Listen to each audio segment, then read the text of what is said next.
விஜய் மற்றும் சங்கீதாவோட விவாகரத்து சர்ச்சை தற்போது இணையத்தில் வைரலாகி வந்துட்டு இருக்க நிலையில நடிகை த்ரிஷாவோட காதல் பற்றிய பதிவுகள் பார்த்தீங்க அப்படின்னா அதோட சேர்ந்து காட்டு தீய பரவி வந்துட்டு இருக்கு. நடிகரும் தமிழக வெற்றி கழகத்தோட தலைவருமான விஜய் கிட்ட இருந்து விவாகரத்து வேணும் அப்படின்னு சொல்லிட்டு அவரோட மனைவி சங்கீதா செங்கல்பட்டு குடும்ப நல நீதிமன்றத்தில் மனு தாக்கல் செஞ்சிருந்தாங்க. இந்த விஷயம் பார்த்தீங்க அப்படின்னா விஜயோட ரசிகர்கள் மத்தியில் பெரும் அதிர்ச்சியை ஏற்படுத்தியிருந்தது. பிரபல நடிகை ஒருத்தவங்களோட திருமணத்தை மீறிய உறவுல இருக்கிறதால எனக்கு விவாகரத்து வேணும் அப்படின்னு சொல்லிட்டு சங்கீதா சொல்லியிருந்தாங்க.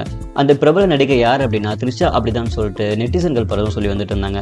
தமிழ் திரையுலகில் முன்னணி நடிகையாக வள வரும் த்ரிஷா விஜயோட சேர்ந்து 5 படங்களுக்கு மேலாக நடிச்சிருக்காங்க. அதுல கில்லி, திருப்பாச்சி, லியோ போன்ற திரைப்படங்கள் பிளாக் பஸ்டர் ஹிட் கொடுத்தது. இவங்க 2 பேருமே சேர்ந்து நடிச்ச படங்கள் எந்த அளவுக்கு மக்கள் மத்தியில் வரவேற்பு பெற்றதோ அதே அளவுக்கு சர்ச்சையையும் கொண்டு வந்துட்டு இருக்கு. சில ஆண்டுகளுக்கு முன்னாடி விஜயும் த்ரிஷாவும் தனியாக வெளிநாட்டுக்கு சுற்றுலா போயிருந்தாங்க. அந்த புகைப்படங்களும் பாத்தீங்க அப்படின்னா இணையத்துல வைரலாக வந்துட்டு இருக்கு. அது மட்டும் இல்லாம மாஸ்டர் பட ஆடியோ வெளியீட்டு விழாவில் பாத்தீங்க அப்படின்னா விஜயோட மனைவி சங்கீதா கலந்துக்கிட்டாங்க.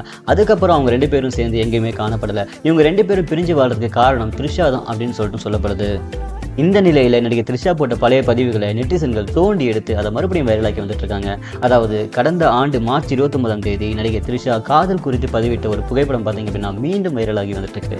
அந்த பதிவில் காதல் என்றுமே வெல்லும் அப்படின்னு சொல்லியிருக்க த்ரிஷா மணப்பெண் அலங்காரத்தோட ஒரு புகைப்படத்தை வெளியிட்டிருக்காங்க. மேலும் அந்த புகைப்படத்தோட பின்னாடி பார்த்தீங்க அப்படின்னா அலைப்பாயுதை படத்தில் இடம்பெறும் ரகசிய சிநேகிதனை பாடலையும் ஒழிக்க விட்டுருந்தாங்க. இதை பார்த்து நெட்டிசன்கள் பார்த்தீங்க அப்படின்னா ஓஹோ இந்த ரகசிய சிநேகிதன் நம்மளுடைய விஜய் தானா அப்படிங்கிறது எனக்கு இப்போதான் புரியுது அப்படின்னு சொல்லியிருக்காங்க. மேலும் த்ரிஷா மற்றும் விஜய் சுற்றுலாவின் போது எடுக்கப்பட்ட புகைப்படங்கள் உட்பட த்ரிஷாவோட எல்லா பதிவுகளுமே பார்த்தீங்க அப்படின்னா இணையத்தில் வைரலாகி வந்துட்டு இருக்கு. இதை பற்றி நீங்கள் என்ன நினைக்கிறீங்க அப்படிங்கிறத மறக்காம கமெண்ட் பண்ணுங்க. மேலும் எங்களை என்கரேஜ் பண்ண எங்களோட சேனலை சப்ஸ்கிரைப் பண்ணுங்க.